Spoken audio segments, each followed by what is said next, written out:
తప్పెవరిది 6వ భాగం. కారు ఆపి గాంధీ హిల్ వైపు నడిచాడు. మల్లిక్ హెచ్చరిక గుర్తుకొచ్చింది. బడబడా వాగకు, అసలే గంభీరమైన స్వభావం కలది. క్యాజువల్గా మాట్లాడు. మేమున్న చోటికి వచ్చి హలో అను. క్యాజువల్గా అక్కడ కలుసుకున్నట్టే తనతో మాట్లాడు. ఎంత భయమో దీపికంటే. నవ్వుకుంటూ ముందుకు పోబోయి ఠక్కున ఆగిపోయాడు ఒకచోట. మల్లిక్, సరళ నిలబడి కిలకిలా నవ్వుకుంటున్నారు. నేను వెళ్ళాలి మల్లిక్, శ్వేతసుందరిలా అంది. ఏమిటంత తొందర? ఒక్క అరగంట ఆగు దీపిక. ఆరాలు తీస్తూ ఇలా అడిగితే మళ్ళీ రాను. ఆ మాట అనకు. మల్లిక్ ముఖం వింత తేజస్సుతో వెలిగిపోతోంది ఆమె సమక్షంలో. ఆ చెట్టు క్రింద కూర్చుందాం పదా. ఆమె అతని చేయి పట్టుకుంది. ఇద్దరూ ముందుకు నడుస్తుంటే మల్లిక్ తన వాచి కేసి చూసుకుని ఒకసారి చుట్టూ చూడటం గమనించకపోలేదు. సతీష్ కాళ్ల క్రింద భూమి గిరగిరా తిరగసాగింది. తను పుట్టినరోజుకు కొనిచ్చిన తెల్ల చీర కట్టుకుంది.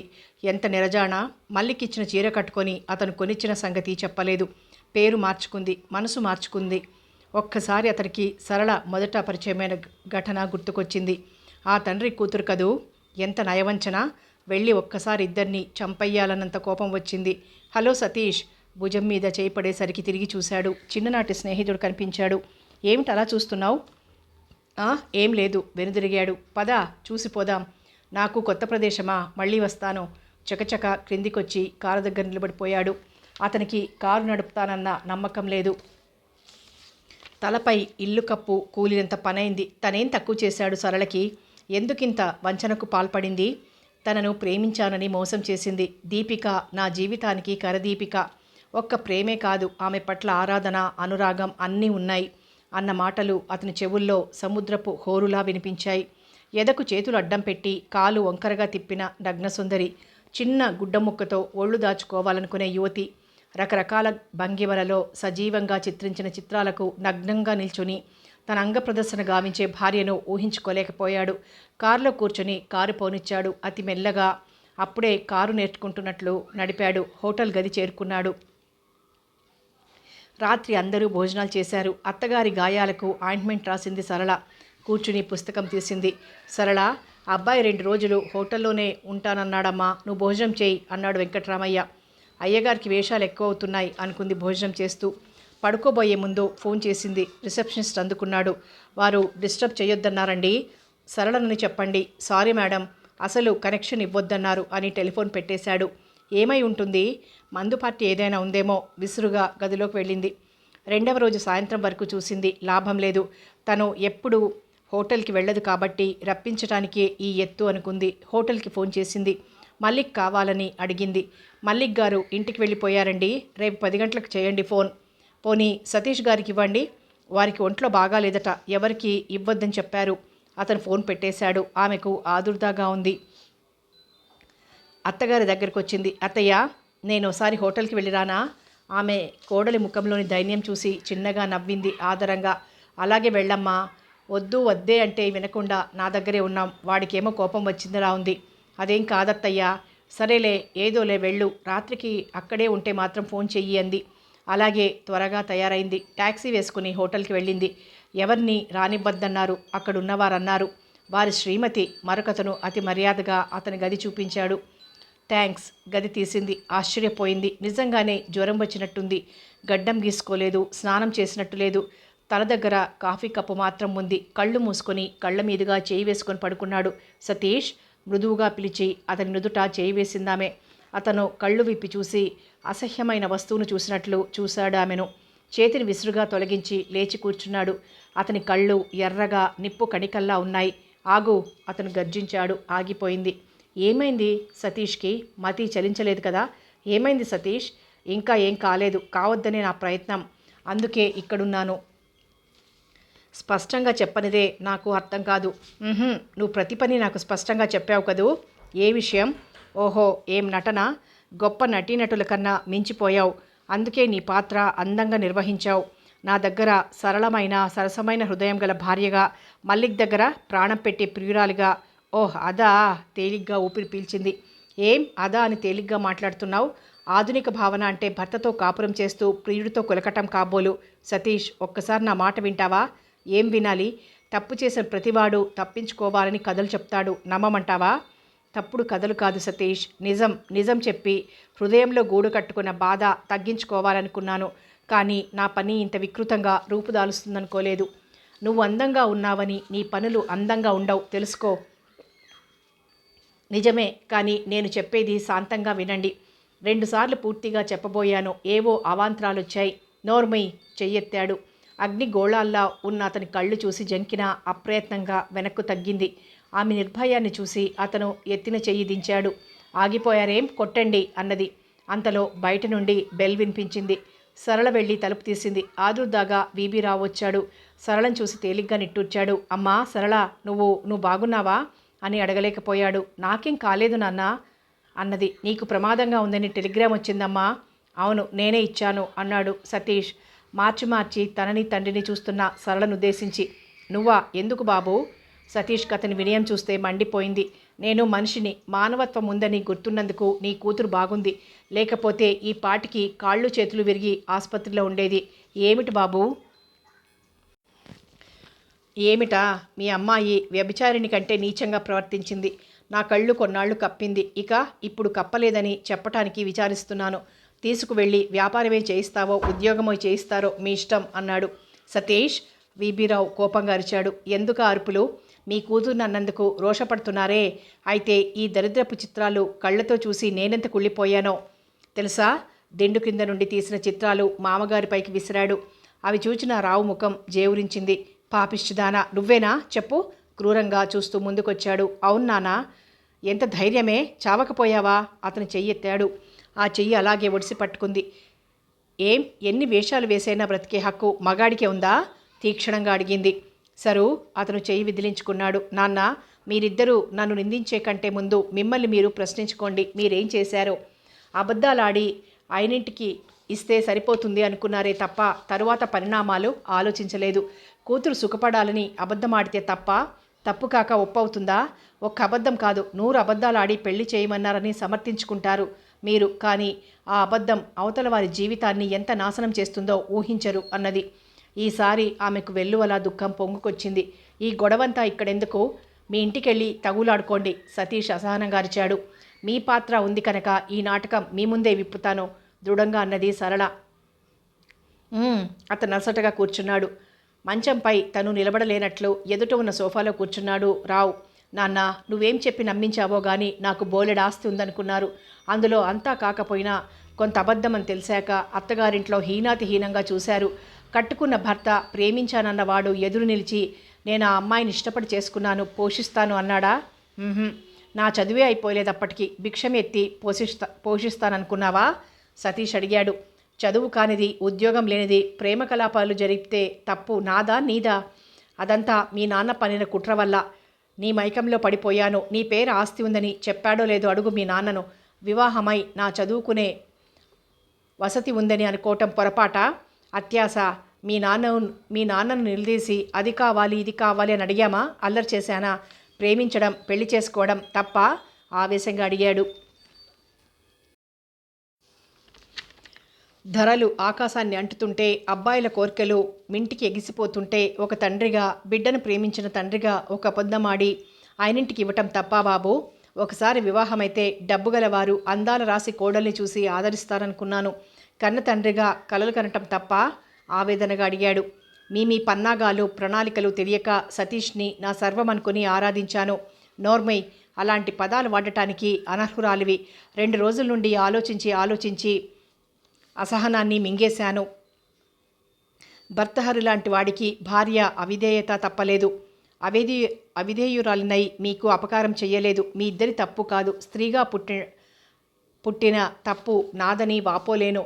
మీరు వెళ్ళిపోమ్మన్నా పట్టుకుని పాకులాడుతూ పాదాల చెంత చోటిమ్మనే పతివ్రతను కాను. ఏ పొరపాటు జరిగినా మగాడిది, సమాజానిది, వ్యవస్థది అని దులుపుకునే అవకాశవాదిని కాను. ఏం జరుగుతుందో, ఎందుకు జరిగిందో ఒక్కసారి వినండి. కన్న తండ్రి బాధ్యతారహితమైన చర్యలు, కట్టుకున్న వాడి అసహాయత వల్ల నేనెంత నరకం అనుభవించానో వినండి అన్నది దృఢంగా. ఆమె మంచం చివరన కూర్చుంది. సతీష్ ముడుచుకున్నాడు. ఇక్కడ కూర్చున్నంత మాత్రాన మీ పవిత్రతకి భంగం వాటిలేదులేండి అన్నది దృఢంగా. అతనేం మాట్లాడలేదు. నాన్న, మీకు పేకాట తప్ప ప్రపంచం ఏం చూశారు? తిట్టలేదు, కొట్టలేదు. కొడుకు చదువుకు డబ్బు తెప్పించమని లేకపోతే ఇద్దరూ వెళ్ళిపోమని ఆదేశించారు మామగారు. ఏం చెయ్యాలి? వెళ్ళిపోయి ఎక్కడుండాలి? రాత్రింబవళ్ళు ఆలోచిస్తుండగానే పిడుగులాంటి వార్త వచ్చింది. పిన్నికి టీబీ అని, ఆస్తిపర్ల కోడల్ని కాబట్టి తమ్ముళ్ళను ఆదుకోమని, లేకపోతే దొంగలు జూదగాళ్ళు అయ్యే ప్రమాదం ఉందని ఆమె బ్రతిమాలింది ఉత్తరంలో. 2 రోజులు తీవ్రంగా ఆలోచించి జబ్బు పడ్డాను. అందరిలా చేతులు దులుపుకోవాలనుకోలేదు. ఉద్యోగమో ఊడిగమో చెయ్యాలి. ఆడదంటే సమాజాన్ని మగవాడిని దుమ్మెత్తిపోసే పరాధీన కాకూడదని వెళ్ళిపోయాను. మురారి అంకుల్ని బ్రతిమాలాను. ఆయన హామీ ఇచ్చారు ఉద్యోగం చూస్తానని. అంకుల్ 100 రూపాయలు వచ్చినా సరే ఉద్యోగం కావాలి అన్నది తనకెంత అవసరమో చెబుతూ ఆయన నవ్వారు. పిచ్చి తల్లి, అలాగే ఎందుకు అంకుల్ నవ్వుతున్నావు? నీ అమాయకత్వానికి నవ్వక ఏం చెయ్యాలి? ఎంఏలు బిఏలు నిరుద్యోగులుగా ఉన్నారు. అయినా నా పరపతి ఉపయోగించి ఉద్యోగం వేయిస్తాను. వచ్చే 100 రూపాయల్లో భర్తకి ఏం పంపుతావు? మీ తమ్ముళ్ళని ఎలా చదివిస్తావు? వెంకట్రామయ్య గారితో నేను మాట్లాడతాను. మురారి మాట్లాడుతూ ఉండగానే ఓ సంపన్నుడు లోపలికొచ్చాడు. ఏమిటి డాక్టర్ గారు, ఎవరైనా దొరికారా? లేదండి, ప్రయత్నిస్తున్నాను. ఈ లోపల వాడి ప్రాణమే పోవచ్చు డాక్టర్ గారు. నిజమేనండి, ఎంత ఖరీదైనా ఇచ్చి కొనటానికి ఇదేమైనా మందా? ప్రాణమున్న మనుషులతో పని. మనకు అందమైన అమ్మాయిలు కనబడాలి, వారు అంగీకరించాలి. నా సాయశక్తులా ప్రయత్నిస్తున్నాను. నాకు పుత్రభిక్ష పెట్టండి డాక్టర్ గారు. ఎంతో ఆస్తి ఉండి ఏం లాభం? అసలు ఒక్కగానొక్క సంతానం ఉండటమే మహాపాపం. అంత పెద్ద మనిషి పసిపిల్లాడిలా విలపిస్తుంటే చూడలేకపోయింది సరళ. అతని బాధ ఏమిటో, డబ్బున వారికి బాధలుంటాయా అనుకుంది. డాక్టర్ గారు, నా ఆస్తి అంతా పోయినా వాడిని రక్షించండి అని బ్రతిమాలాడు. మీరు వెళ్ళండి, నేను చూస్తాను. మురారి అతన్ని పంపివేశాడు. నుదురు రాసుకుంటూ వచ్చాడు. ఎవరంకుల్? ఒక ధనవంతుడు. ఆ రోజు నువ్వు చూసావు చూడు, పిచ్చి అబ్బాయి మల్లిక్ అని అతని తండ్రి. కొడుక్కు పిచ్చి నయం కాలేదా? అది నిజంగా పిచ్చి కాదమ్మా. తను ఆశించింది దొరకలేదనే ఉన్మాద స్థితి. అతను చిత్రకారుడు. అతనికి మోడల్గా నిలబడే అందమైన అమ్మాయి కావాలి. నిలబడతానని మాటిచ్చిన అమ్మాయి మోసం చేసింది. అది తట్టుకోలేకపోతున్నాడు. అంతకన్నా అందమైన అమ్మాయి దొరకాలి. దొరికినా అతని ముందు అందం ప్రదర్శించడానికి అంగీకరించాలి. నా ప్రయత్నంలో లోపం లేదు. అతని బాధ అతనిది అన్నాడు మురారి. ఆలోచించింది సరళ. తను అందగత్తే. ఒళ్ళు పొగరెక్కి వ్యభిచారం చేయటం లేదు. హోదా కోసం ఒళ్ళమ్ముకోవటం లేదు. పేరు ప్రఖ్యాతుల కోసం భర్త చాటున హోదా గల వారితో తిరగటం లేదు. ఇదో రకమైన ఉద్యోగం. అతనికి మానసిక ఆరోగ్యం కావాలి. తనకు డబ్బు కావాలి. ఏమిటి డియర్ ఆలోచిస్తున్నావు? అంకుల్, అతనికి మోడల్గా నేను నిలబడతాను. సరళ, అవునంకుల్, తప్పేముంది? అనారోగ్యంగా ఉన్నప్పుడు శరీరం డాక్టర్కి అప్పగించి కళ్ళు మూసుకోమా? కానీ సరళ, నువ్వు వివాహితవు. కుటుంబ సభ్యులకి తెలిస్తే ఏమంటారు? వివాహితను కాబట్టే ఈ తాపత్రయం అంకుల్. నాకు సెంటిమెంట్లు సనాతనాచారాలు గిట్టకపోయినా వివాహ వ్యవస్థపై ఓ నమ్మకం ఉంది. అందుకే అది తెంచుకుని వెళ్ళిన భవిష్యత్తు భయంకరంగా ఉంది. బాగా ఆలోచించమ్మా. ఆలోచించాల్సిందేం లేదంకుల్. ఆ తండ్రి అర్థింపు ఇంకా నా గుండెల్లో చెయ్యి పెట్టి కెలుకుతూ ఉంది. ఇంతకంటే నాకు మంచి ఉద్యోగం దొరకదు. దొరికినా మీరన్నట్టు ఏ మూలకు సరిపోతాయి? చాలా సాహసం చేస్తున్నావు. సాహసం కాదంకుల్, వివశత. నా తమ్ముళ్ళు జేబు దొంగలుగా మారటానికి వీల్లేదు. కన్న తల్లి పోయింది. ఉన్న తల్లిని పోగొట్టుకునే కఠినాత్మురాలిని కాను. ప్లీజ్ అంకుల్, మారుటి తల్లిగా ఆరడి పెడితే ఈనాడు ఆమె గురించి బాధపడాల్సిన పనిలేదు. కన్న కూతురిలా ప్రేమించి ఆ ప్రేమ బంధంతో కట్టివేసింది. ఆమె కళ్ళు నీటితో నిండాయి. మురారి జాలిగా చూశాడు. పసితనం వీడని పడుచుపిల్లకి తిప్పలా ఆర్తిగా ఆమెను హృదయానికి హత్తుకుని ఓదార్చాడు. నీ నిర్ణయానికి వ్యక్తిగతంగా జోహార్లు అర్పిస్తాను సరళ. అతనికి నిన్ను పరిచయం చేస్తాను అన్నాడు. ఆ మర్నాడే అడ్వాన్స్గా 2000 రూపాయలు అందాయి. ఆ తరువాత మురారి ఆమెను మల్లిక్కి పరిచయం చేశాడు. అతను ఆమెను చూస్తూనే ఉండిపోయాడు. ఆ చూపులో కామం లేదు, కాంక్ష లేదు. పోగొట్టుకున్న వస్తువేదో దొరికినంత తృప్తి, ఆనందం కనిపించాయి. అతను ఆరాధించాడు.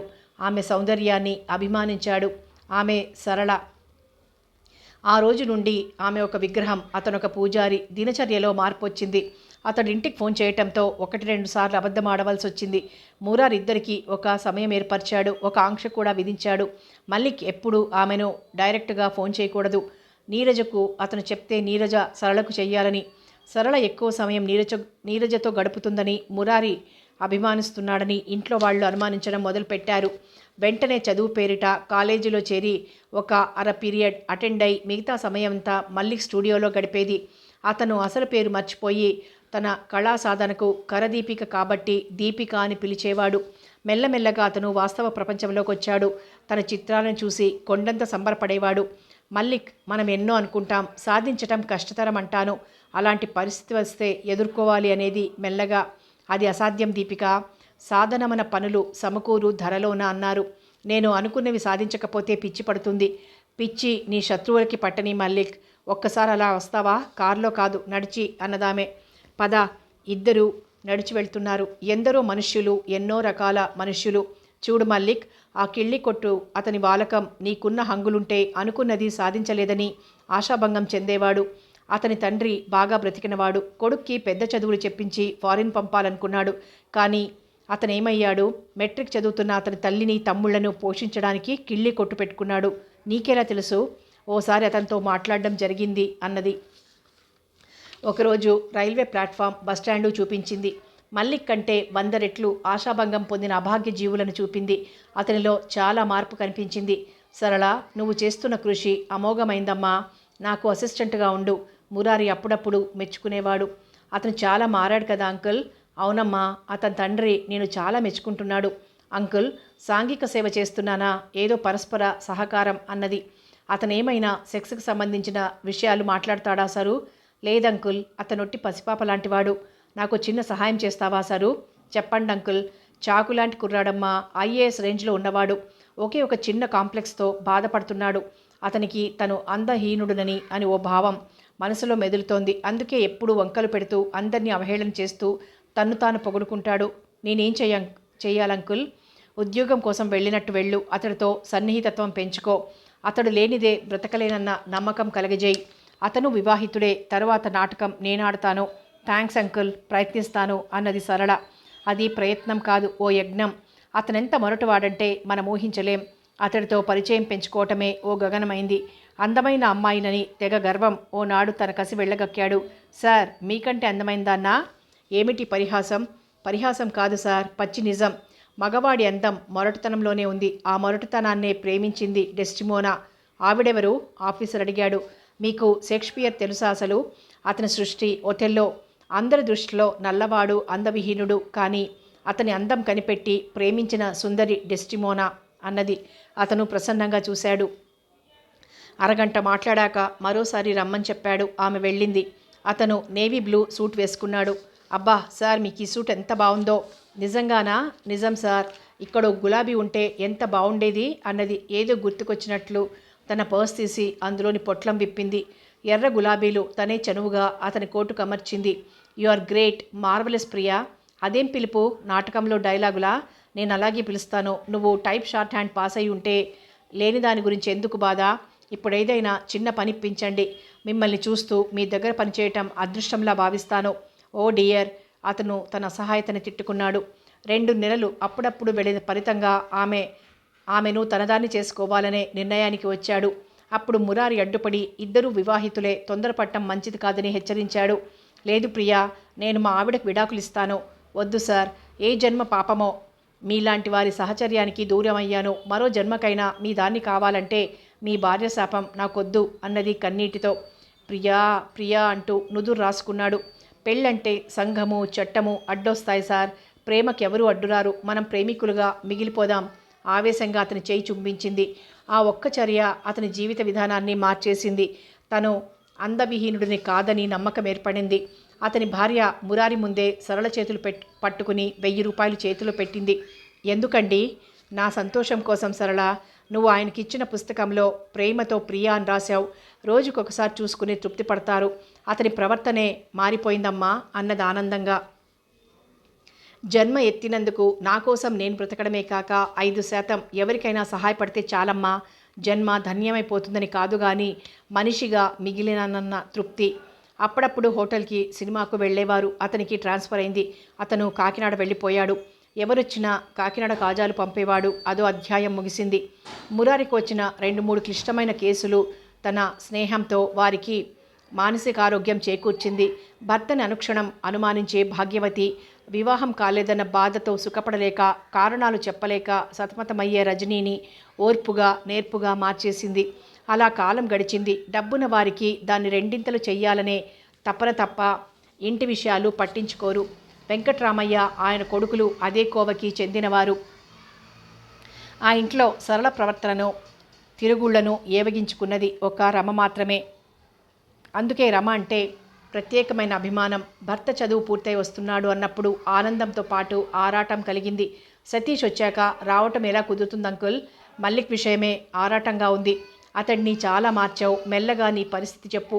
అలాగే భార్యాభర్తల మధ్య అడ్డుతెరలు ఉండకూడదు. సతీష్ రాగానే మంచి మూడ్స్ చూసి ఈ విషయం చెప్పు అన్నారు. అలాగే అంకుల్ వంగి నమస్కరించింది. ఇదేం పని? నా అవసరంలో మీ ఆసరా లేకపోతే నా జీవితం ఏమైపోయేదో అంకుల్. అవకాశం ఇచ్చినా ఉపయోగించుకునేవారుండరమ్మా. ఇదంతా నీ చాతుర్యం. తల నిమిరాడు. సతీష్ వచ్చాడు. ఈ విషయం ఎలా చెప్పాలి? భర్త ఎలా అర్థం చేసుకుంటాడు? ఇదే తపనలో ఉండగా హోటల్ ప్రారంభోత్సవం పార్ట్నర్గా మల్లిక్ వస్తున్నాడని వినగానే ఆమె గుండెల్లో రైళ్లు పరిగెత్తాయి.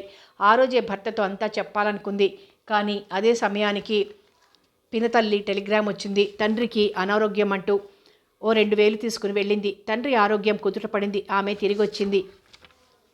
హోటల్కు రావోయ్, నా గదిలో హాయిగా కబుర్లు చెప్పుకుందామన్నప్పుడు ఆమె అంగీకరించేది కాదు. ప్రతి నిమిషం నిజాన్ని కక్కెయ్యాలని ప్రయత్నించడం విఫలమవడం జరుగుతోంది. మల్లిక్ ఆరాధన కూడా భరించరానిదిగా ఉంది. అందుకే మెల్లమెల్లగా అతనికి తన అసహాయత అర్థం చేయసాగిందామె. దీపిక, మా పార్ట్నర్ నేను చూడాలని చాలా కుతూహలపడుతున్నాడు. ఓ రోజు మల్లిక్ చెప్పాడు. చూడు మల్లిక్, నేను నిన్ను కళాకారుడిగా చిత్రకారుడిగా గౌరవిస్తాను. అంతేగాని ఈ పరిచయాలు ఇష్టం లేదు. అతను చాలా మంచివాడు. మంచివాళ్లకంతా మంచివారిలాగానే కనిపిస్తారు అన్నది. అతని ముఖం పరిశీలనగా చూసింది. చూడు మల్లిక్, నీతో ఇలా తిరిగాక అందరూ ఏమనుకుంటారు? నన్ను వివాహం చేసుకుంటావా? దీపిక అదిరిపడ్డట్లు చూశాడు. ఏం, మీ స్టేటస్కి తగనా? ఓహ్ దీపిక, నీ అందం నాశనం అవటం నేను సహించలేను. నేను నాశనం చెయ్యలేను అన్నాడు బాధగా. ఆ మాట విని తేలిగ్గా నిట్టూర్చింది. అతడికి చిత్రకారుడిగా తన అందం కావాలి కానీ అనుభవించాలని ఆకాంక్ష లేదు. అలా అయితే ఎప్పుడో నేను వెళ్ళిపోతాను. ఎక్కడికి? నీలా నేను చిత్రకారుడిని కాను. నాకు కోర్కెలున్నాయి. వివాహం చేసుకుంటాను. దీపిక, అవును మల్లిక్, నీ కళారాధన కోసం నా జీవితం నాశనం కావటం ఇష్టమా? అలా అనకు దీపిక. నువ్వు కలకాలం చల్లగా ఆనందంగా సంతోషంగా ఉండాలి. అతను ఉద్వేగంగా చేయి పట్టుకున్నాడు. సరళలో ఎలాంటి చలనం కలగలేదు. క్రమంగా అతనితో సమావేశాలు తగ్గించింది. నీ ఇష్టం వచ్చినట్టే కానీ దీపిక, నిన్ను బాధ పెట్టడం నా అభిమతం కాదు అని తను తెచ్చిన చీర మిఠాయి ఇచ్చాడు. ఇవన్నీ ఎందుకు? ఈరోజు నీ పుట్టినరోజు. ఆమె కళ్ళు చెమర్చాయి. అవి అందుకుని అతనికి నమస్కరించింది. ఆమెకు మనశ్శాంతి కరువైన చదువుకునే తమ్ముళ్లను, ఆరోగ్యంగా ఉన్న పిన్నిని, ఆదరించే అత్తమామలను చూసినప్పుడు అనిర్వచనీయమైన తృప్తి కలిగేది. జరిగింది మీకు చెప్పాను. నమ్మినా మాన్నా మీ ఇష్టం. తండ్రినని చెయ్యెత్తారు. మీరు మర్చిపోయిన బాధ్యతల బరువు నేను మోశాను. భర్తగా మీరు చెయ్యెత్తారు, చావమన్నారు. అనాది నుండి మీరు శాసిస్తున్నారు, మేము ఆచరిస్తున్నాం. ఇక సాగవు అన్నది. ఇద్దరు పురుషులు చిత్ర ప్రతిమల్లా అయ్యారు. నేను చెప్పాలని చూసిన అవకాశాలు ఎప్పటికప్పుడు దూరం పోతూనే ఉన్నాయి. చాలు, నగ్నంగా వేరొక పురుషుడి ముందు నిలబడటానికి సిగ్గేలా లేకపోయింది. ఆ విషయాన్ని అర్థం చేసుకునే వాళ్ళ మనస్తత్వాన్ని బట్టి ఉంటుంది. నేను చెప్పేది చెప్పాను. మీరు సెంటిమెంట్లు, స్వార్థం వదిలి శాస్త్రీయ దృక్పథంతో ఆలోచించండి. సరళ ఎంత పనిచేశావు? నీ కాపురానికే నిప్పు తెచ్చుకున్నావా?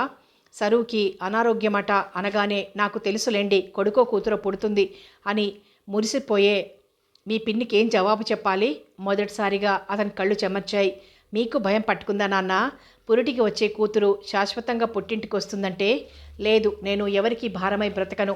ఈ సమాజానికి భయపడను. నేను భయపడేది చెడును చూసి, చెడును చేయబోయి, కానీ స్వార్థపరులు అనుకునే చెడును కాదు. అమ్మా, ఆ జబ్బులో నాకు చావెందుకు రాలేదు? అతను నుదురు రాసుకుంటూ అక్కడ ఉండలేనట్లు వెళ్ళిపోయాడు. భార్యాభర్తలిద్దరే మిగిలిపోయారు. కొన్ని నిమిషాలు మౌనంగా గడిచాయి.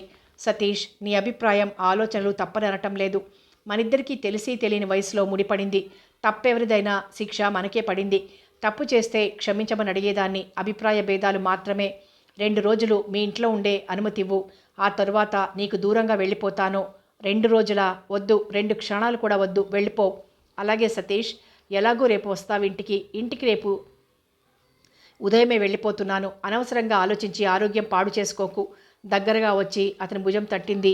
అతనేం అనలేదు. ఈసారి చీదరించుకోలేదు. సతీష్, తెలిసి తెలియని వయసులో పెనవేసుకుపోయిన బంధమేమో.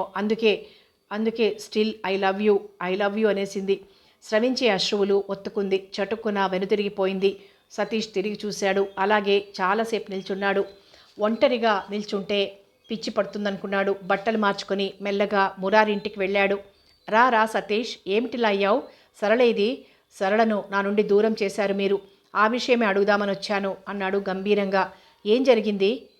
నా భార్య చేత నగ్నంగా నిలబెట్టి చిత్రాలు గీయించి మీ పబ్బం గడుపుకున్నారు.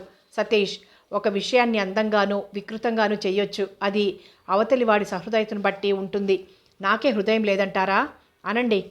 సరళను మెచ్చుకొని నా జీవితంలో నిప్పులు పోశారు. మీకేం అపకారం చేశానో నాకు తెలుసు. అజ్ఞాతంగా మీ నీరజను నాకు కట్టబెట్టాలనే ఉద్దేశం ఉంది. అది కాదని నేను అందమైన అమ్మాయిని పెళ్లి చేసుకుంటే సహించలేకపోయారు. ఈ విధంగా కసి తీర్చుకున్నారు. No no, never. కాదు సతీష్, కాదు. నువ్వు పూర్తిగా పొరబడ్డావు. నీరజ నా మేనల్లుడికి వాగ్దత్త. అతను వెళ్ళి ఫోటోలు ఉత్తరాలు తెచ్చి చూపించాడు. ఉత్తరం నిండా నీరజ ఏం చెయ్యాలి, ఎలా ఉండాలన్న ఆదేశాలే ఉన్నాయి. రాసింది అతని మేనల్లుడు. జరిగింది క్లుప్తంగా చెప్పాడు. తలపట్టుకున్నాడు సతీష్. నింపాదిగా ఆలోచించు బాబు, ఇంతకంటే ఏం చెప్పలేను అన్నాడు. కొందరు ఎక్కువ చెబితే రెచ్చిపోతారు, వదిలేస్తే ఆలోచిస్తారు. మురారి ఇచ్చిన షర్బత్ తాగి బయటకొచ్చాడు. అప్రయత్నంగా మల్లిక్ ఇంటికి వెళ్ళాడు. హాల్లో సరళ గొంతు విని ఆగిపోయాడు. మల్లిక్, నేను వెళ్ళిపోతున్నానంటే నువ్వెలా మారిపోతావో ఏమైపోతావో అని చాలా బాధపడ్డాను. దీపిక, నిజమైన ప్రపంచాన్ని దర్శింపచేసిన నిన్ను జన్మజన్మలకు మర్చిపోను. నువ్వు జీవితంలో స్థిరపడబోతున్నావు, అంతే చాలు. నా కళాతృష్ణకు నీ నిండు జీవితాన్ని బలివ్వను. థ్యాంక్స్ మల్లిక్, అడగకుండానే నాకెన్నో బహుమతులిచ్చావు. ఇప్పుడు నా అంతట నేను ఒకటి కోరుతున్నాను. అడుగు దీపిక, ఏం కావాలి? మల్లిక్, మన కోసం మనం బ్రతకటంలో తృప్తి ఉండవచ్చు, కానీ మనవారి కోసం పక్కవారి కోసం అంటూ త్యాగాలు చేయకపోయినా కన్నవారి రుణం తీర్చుకోమని చెప్తాను. అర్థం కాలేదు దీపిక. అహోరాత్రులు నీ క్షేమానికై పాటుపడే తల్లిదండ్రుల కోరికే గ్రహించలేవా? వాళ్ళనేం అనటం లేదే. వాళ్లకు ఈ ఇంటికి ఓ కోడలు రావాలనుంది. నువ్వు వివాహం చేసుకుని స్థిరపడాలి మల్లిక్. దీపిక, అవును, కౌమార్య దశలో నీ చిత్రకళకు భంగం కలిగిందని వివాహం మానేసి ఉన్మాదావస్థలో గడిపావు. ఒక్కొక్క రోజు పెరుగుతుంటే ఆలోచన శక్తి పెరగాలి మల్లిక్. అలా చెప్పమ్మా, ఆయన ఆలోచనలన్నీ వీడి చుట్టే తిరుగుతాయి, అతని తల్లంటోంది.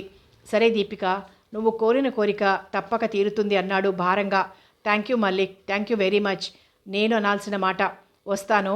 నేను నీ వివాహానికి రాలేకపోయినా సహృదయరాలైన స్నేహితురాలిగా నా శుభాకాంక్షలు ఎప్పుడూ ఉంటాయి. ఉండమ్మా, నా తల్లివి. పసుపు కుంకుమ తీసుకొని వెళ్దువు గాని. వాళ్ళు బయటికి వస్తే తను నిలబడటం బాగాలేదని లోపలికి వెళ్ళాడు సతీష్. హలో సతీష్, రా రా. ఆ రోజు వస్తానని టోకరా ఇచ్చావు. ఇదిగో ఈమె దీపిక, మా పార్ట్నర్ సతీష్. సరళ నమస్కరించింది. ఆమె కళ్ళు ఎర్రగా ఉన్నాయి. అతనికి నమస్కరించక తప్పలేదు. దీపిక జీవితంలో సెటిల్ అవ్వాలనుకుంటోంది. రేపు వెళ్ళిపోతుంది. ఎక్కడికి? అప్రయత్నంగా అడిగేశాడు. హైదరాబాద్ వెళ్ళి మా తమ్ముళ్ళని చూస్తాను, ఆ తర్వాత ప్రోగ్రాం మల్లిక్ రాస్తాను అంది. దీపిక, చిత్రాలు చూపుతామంటే పారిపోతారు, కానీ ఇతను చాలా మంచి విమర్శకుడు. నీ చిత్రాలన్నీ చూపాను అన్నాడు. అలాగా అన్నది. మల్లిక్ తల్లి పట్టుచీర పసుపు కుంకుమ తెచ్చిపెట్టింది. అవి తీసుకుని ఆమె పాదాలకు నమస్కరించింది. శీఘ్రమే సుపుత్ర ప్రాప్తిరస్తు అని లేవనెత్తి హృదయానికి హత్తుకుంది. కళ్యాణ ప్రాప్తిరస్తు అనాలమ్మా. ఒరే అబ్బాయి, తను సెటిల్ అవుతున్నానంటే వివాహం చేసుకుంటాననే కదరార్థం అన్నదామే వచ్చే కన్నీటిని ఆపుకుని. గబగబా వాళ్ళిచ్చిన వస్తువులు తీసుకుని వెళ్ళిపోయింది. దీపిక, నేను డ్రాప్ చేస్తాను. సారీ, నాకు అది ఇష్టం లేదు. అప్పటికే ఆమె గేటు దాటింది. మల్లిక్ చిన్నగా నవ్వాడు. చిత్రమైన పిల్ల. మల్లిక్, ఆమె నీకు మోడల్గా నిలబడిందని తెలిసి ఆమె కాబోయే భర్త వద్దంటే ఎందుకంటారు? ఎంత అమాయకుడివి. ఆమెను వద్దనే మూర్ఖుడు ఎవరైనా ఉంటారా? ఆమెం చేసిందని? పరాయి పురుషుడి ముందు నగ్నంగా ఉండటం తప్పు కాదా? ఆ నగ్న సౌందర్యాన్ని చిత్రించి ప్రదర్శిస్తావు అన్నాడు. ప్రదర్శిస్తే తప్పేమిటి? మై గాడ్, నేనింత సంకుచితంగా ఆలోచించలేదు. ఆమెకు వెళ్ళి చెబుతాను, కాబోయే భర్తతో ముందే చెప్పమని.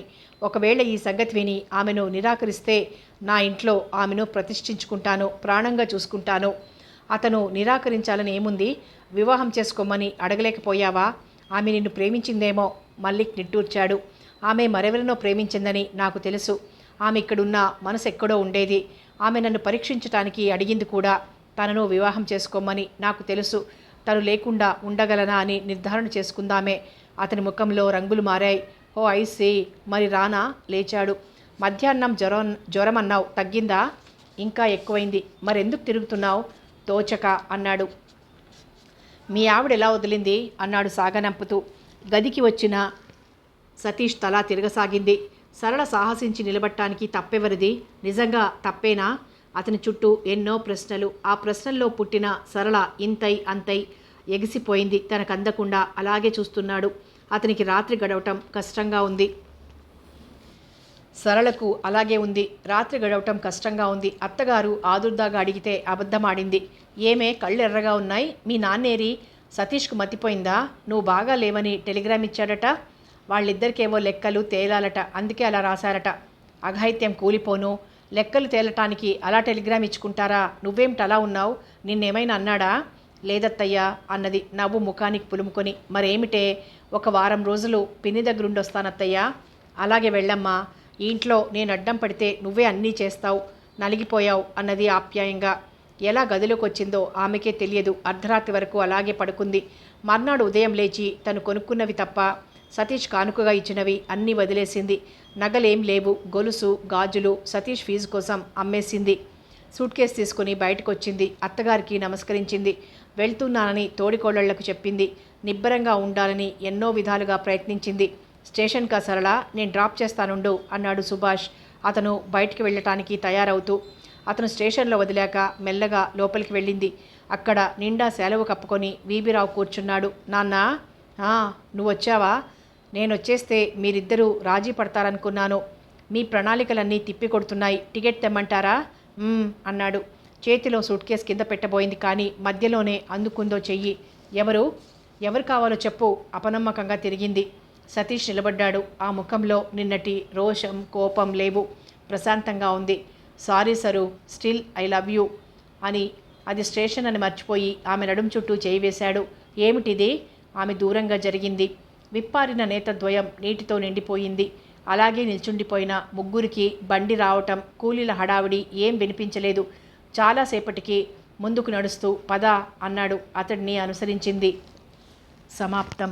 తప్పెవరిది నవల సమాప్తం. మరో మంచి నవలతో మళ్ళీ కలుసుకుందాం.